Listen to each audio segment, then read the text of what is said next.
Hello and good afternoon. Thank you so much for joining us for this session. And yes, I'm Aisha, a FinTech reporter for Bloomberg based in London. And I would like to introduce our panel. We have with us Astrid Ayel, AI for Services lead at Innovate UK. We have Laura Citron, the CEO of London and Partners. We've got Dom Hallas, Director of the Startup Coalition, Kerstin, Mathias, Policy and Innovation Director at the City of London Corporation, and of course, we have Russ Shaw, founder of Tech London Advocates and Global Advocates. So we have a cracking panel today, and we are diving deep into how public and private collaboration can unlock the potential of the financial technology sector's ability to support civil society. Now, we'll be exploring what's at stake. So we've got a massive election year, we have quite a bit of geopolitical instability, and obviously a few years of a tough macroeconomic climate. And so we'll be discussing why now? Why is it so important to get it right at the moment?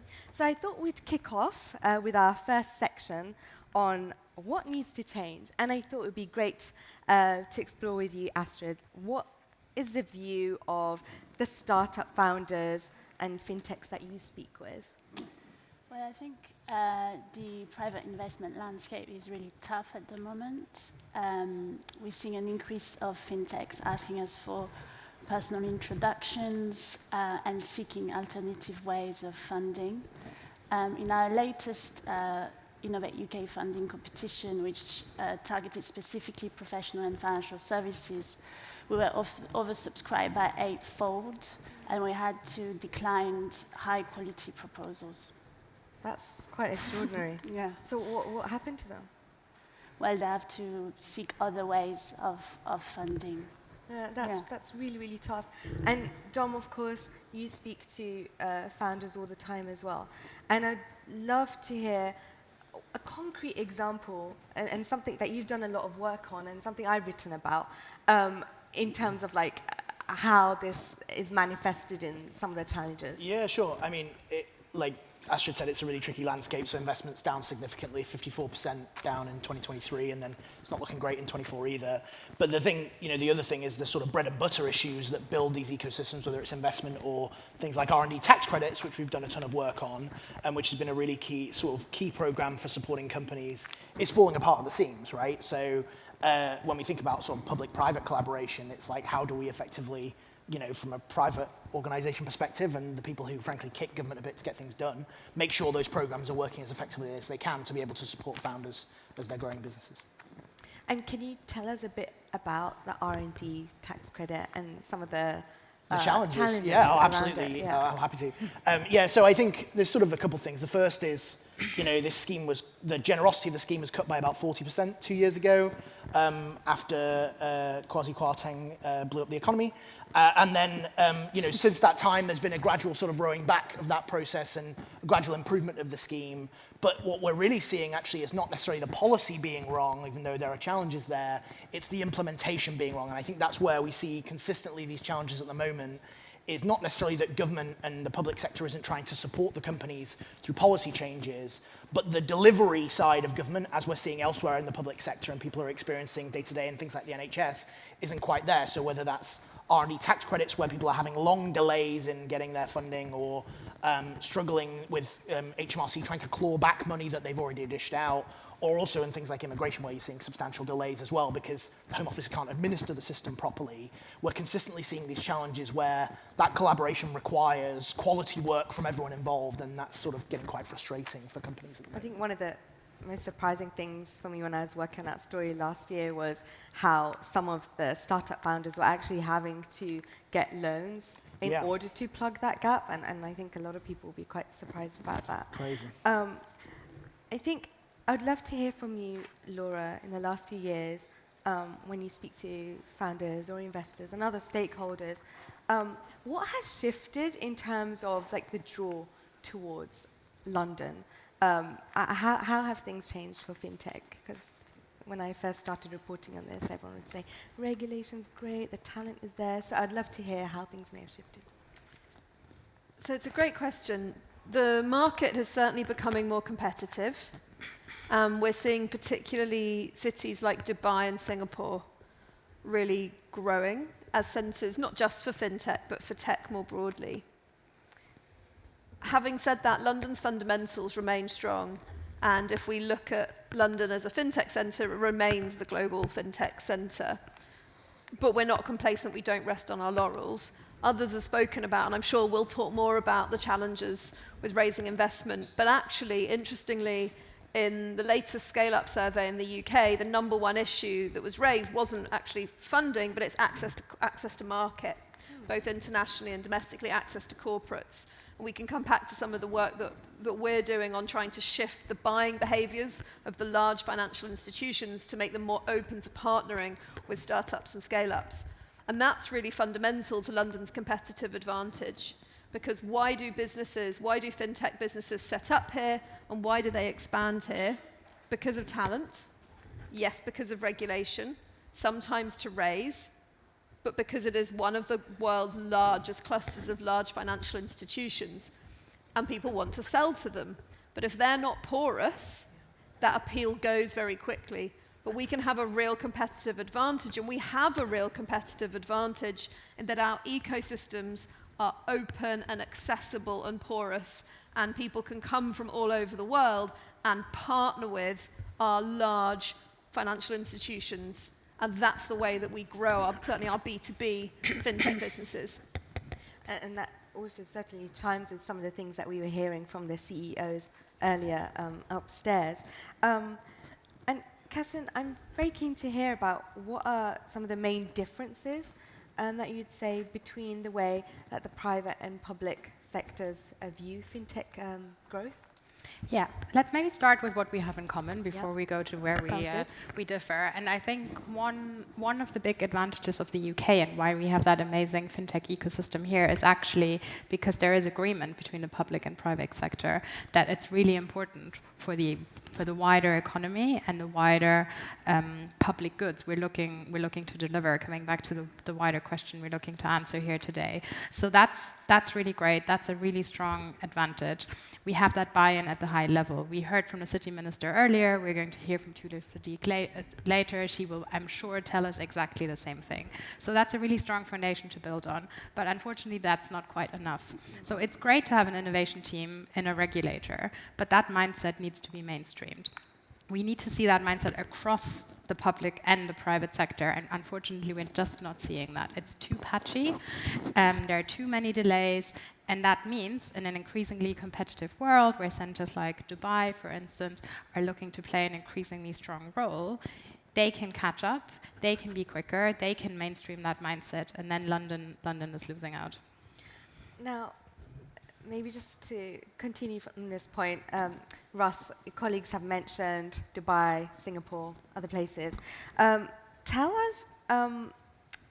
us how this public and private collaboration looks elsewhere. Well, I think in the cities that have been described in Dubai and Singapore, there is a lot of interaction between the public and private sectors. I think it's debatable that some of those public sector organizations in those cities may have too much involvement. I look at places like France, where the French government does fund a lot of what's going on in the French tech, which has certainly given them a boost. But if you have a change in government, will that funding pipeline continue? We're seeing in places like China and India, and to a certain degree in the US, you're seeing some industrial policies coming through now, much more on a geopolitical spectrum, but that will have an impact on FinTech. So I think many of the panelists have spoken very well about some of the challenges, but also the strengths that we see in London and in our FinTech ecosystem. But we can't look at it as a static situation. Many of these other hubs, I've been to Dubai, I've been to Shanghai, I've been to Singapore and Mumbai in the past 12 to 18 months. They are moving forward at great guns, and they're looking at how can the private sector really drive an agenda, but what role can the public sector play to fill in some of the gaps. And that's one of the things that we have to observe here. I guess my last point is, the beauty about the FinTech story here for London and the UK is it is emulated by many parts of the world. They look at what's happened here over the past 10 years. I remember speaking in Beijing in 2019, and they just love how we've built this sector up so quickly. But we're also now a target to say, how can we learn from London? How can we surpass London? So we've got to keep our game up. And this is a really good intro into what we'll discuss a bit later on in terms of potential curveballs. But before we get onto that, I'd be quite keen to demystify what your organization's actually doing in this space. So Astrid, would you be able to lay out one of the things that your organization's doing to tackle some of the challenges that we've just spoken about? Yeah, sure. So the first thing for us is to ensure that we can continue the support for this growing demand. So we're running a series of roundtables to hear the views from founders and financial institutions to then understand the innovation challenges and then craft a program that responds to the needs of the sector. But in terms of collaboration opportunities, what we do is we look at common themes across the sector to fund projects that address those themes. So we've just funded 5 large collaborative projects that are looking at developing data access solutions to solve ESG challenges.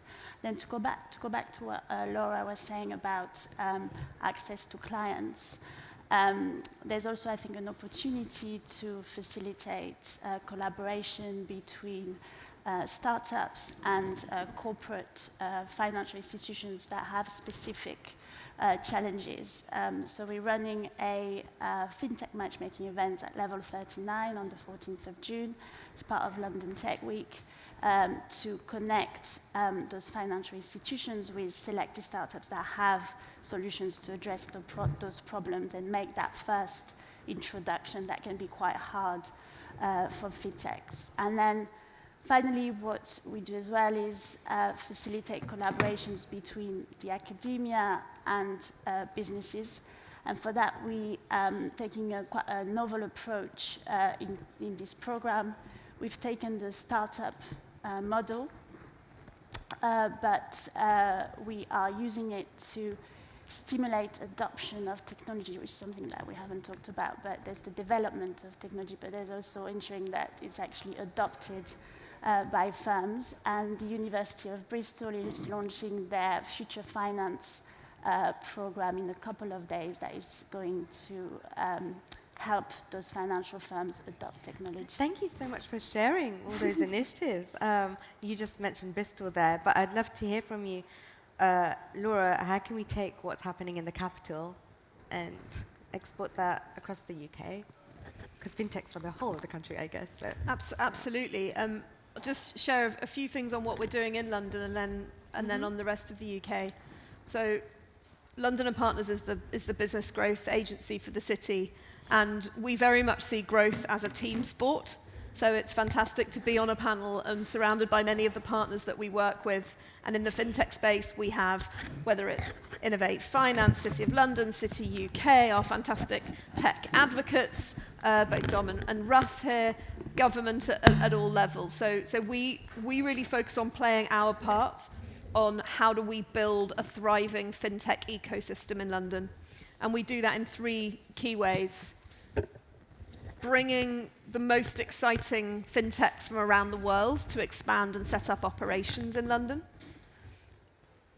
And last year, for example, amongst the many that we brought in were Shares, French wealth tech business, Lemonade, a US insurtech. These international businesses bring their talent, their ideas, they grow our FinTech ecosystem. The second is supporting London-based scale-ups to grow, particularly by internationalizing, and it's all about market access. And the third is by changing the buying and innovation behaviors of corporates, and we do that by training innovation directors, because we know that many large companies want to innovate and want to work with startups, but there are lots of barriers to doing that, whether it's around process, procurement, culture, structure, and we're really helping those businesses from the inside to shift the way that they behave in the market. So those are the three things that we do.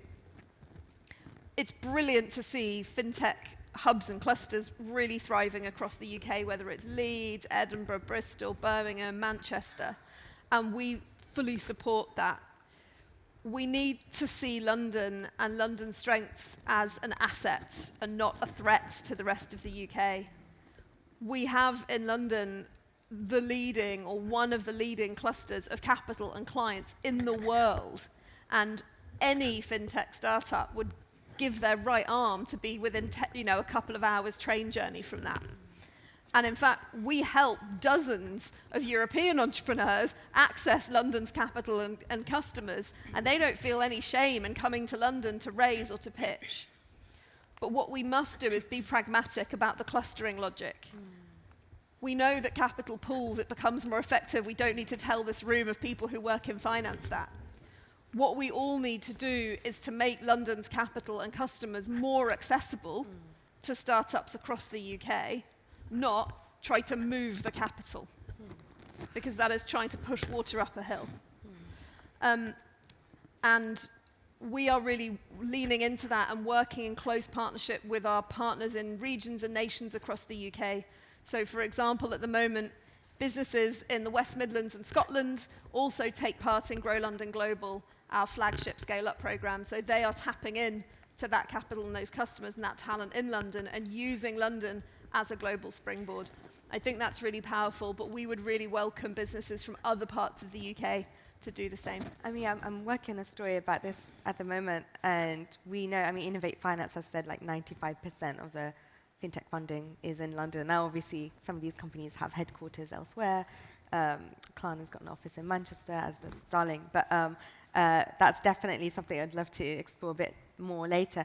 There's been a lot of conversation around the Mansion House reforms at other sessions. Could you just like provide a tweet-like synopsis, Sure. synopsis of what it is, where we are? Yeah, absolutely. And I think it's a really good reflection of kind of the work that our organization does as well, which is fundamentally kind of two buckets of things. So work with companies in the ecosystem, both fintech and non-fintech, we're sort of cross-sector, on identifying the key policy issues for them that usually fall into one of three buckets: talent, finance, or regulation.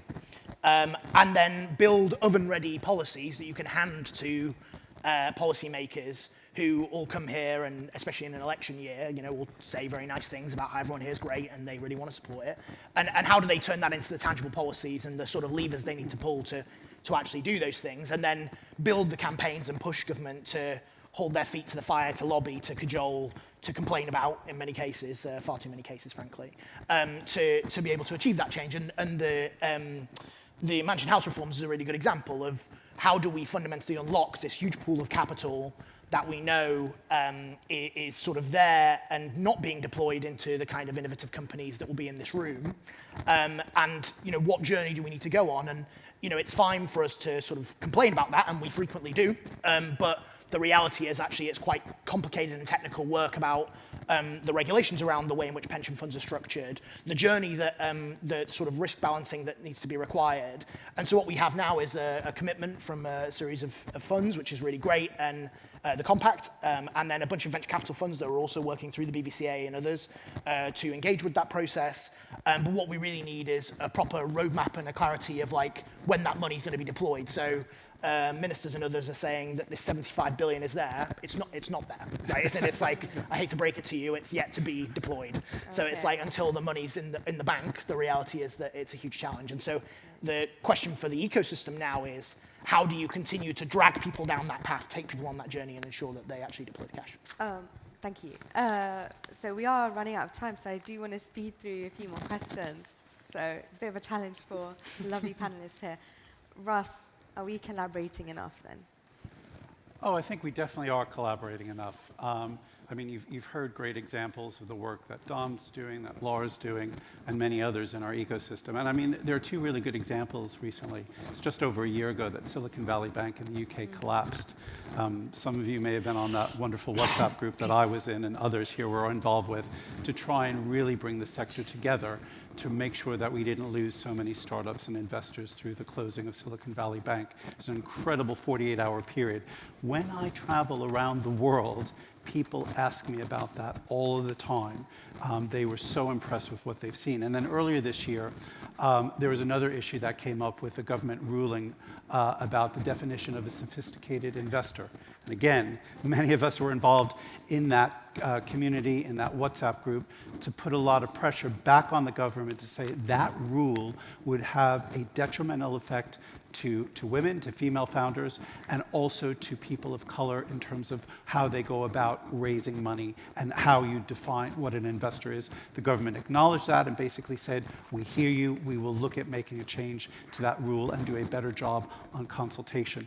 Dom was very outspoken on that, many others were. Two examples, concrete examples that demonstrate this ecosystem comes together like I haven't really seen in many other tech hubs around the world. Thank you. Okay, we have very little time left. Let's just quickly go around. Maybe we'll start with you, Kerstin. One idea that you couldn't get off the ground. I think we need a proper digital verification system. I think that's a lever that fintechs as well as wider tech companies will benefit from. The DPDI has set that framework into motion, so let's now do it. Dom?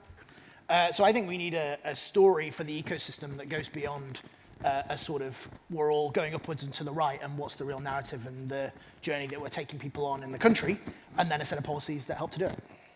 Laura? UK-wide scale-up programme, not just London. Astrid? Finding it hard to engage with, harder to engage with large financial institutions, and hope an event like this can raise awareness of our program. I think we need a public and private sector initiative to properly reskill and upskill the British workforce on fintech skills, AI skills, and green skills to make us ready for the next 10 years. That's it. Give it up for our panel over here. Thank you. Thank you.